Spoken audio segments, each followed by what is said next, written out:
जीवनात जर सुखी व्हायचं असेल ना, तर नको त्या लोकांचा विचार करणं थांबवा. आपल्या मागे कोण काय बोलतो, आपल्याबद्दल कोण काय विचार करतो, यामध्ये आपला वेळ वाया घालवू नका.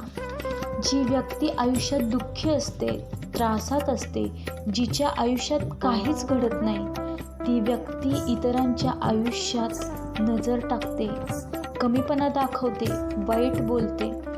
मग आपण या लोकांकडे का लक्ष द्यायचं? आयुष्यात जर सुखी व्हायचं असेल तर सगळ्या गोष्टींकडे दुर्लक्ष करायला शिका, तरच आपलं आयुष्य सुखी होईल.